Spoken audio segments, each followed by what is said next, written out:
तो वो बैठ के आपके साथ बैठ के बहुत सारे मॉडल्स के माध्यम से आपके पोटेंशियल को पहचानेंगे। अंकित जी, ये जी बात समझ में आपको आ रही है? बिल्कुल बिल्कुल सर। राइट। फिर उस पोटेंशियल को छोटे छोटे अचीवेबल टुकड़ों में बांट देंगे, जिसे हमने माइलस्टोन कहा है। जी और फिर प्रत्येक माइलस्टोन के लिए पहले मैं शिक्षा, हुनर और टेक्नोलॉजिकल इनेबलिंग कहता था, लेकिन अब हमने उसमें संस्कार भी जोड़ दिए हैं। जी क्योंकि आज हमारे युवाओं को कोई भी संस्कार नहीं दे रहा है।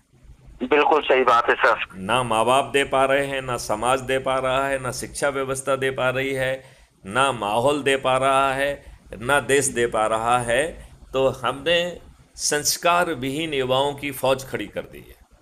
जी जी कर जी दिए कि नहीं बिल्कुल कर दिए? बिल्कुल बिल्कुल सही कह रहे हैं सर आप। तो इसमें आपको संस्कार भी दिए जाएंगे, उस जी माइलस्टोन के लिए जो आवश्यक शिक्षा है वो दी जाएगी, जी आपको उसके लिए जो आवश्यक स्किल सेट है, या जिसे हिंदी में हम हुनर कहते हैं, वो दिया जाएगा।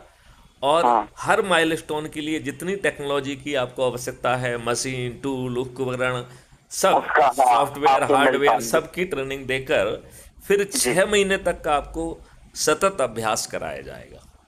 हाँ ये तो है सर। और लेकिन सर अभी अभी एक चीज और आई एक है। एक मिनट, मैं थोड़ा सा इसको समझा दूं, फिर आपके मुद्दे पे आएंगे।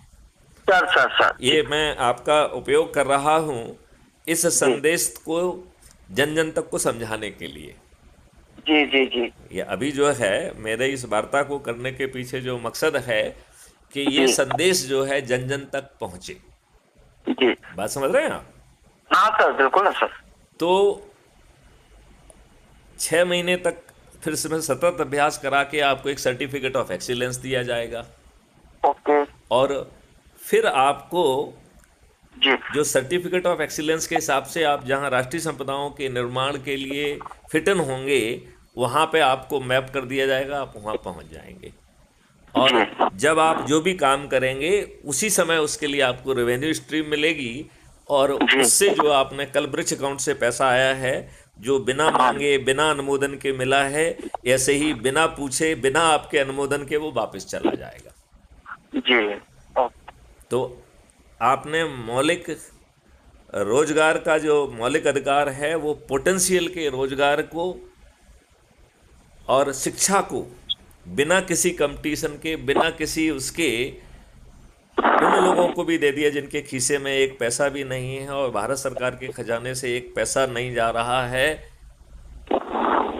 ऐसे आपको दो मौलिक अधिकार मिल गए हैं, एक मौलिक अधिकार रोजगार का, दूसरा मौलिक अधिकार शिक्षा का, और जी तीसरा फिर मौलिक अधिकार है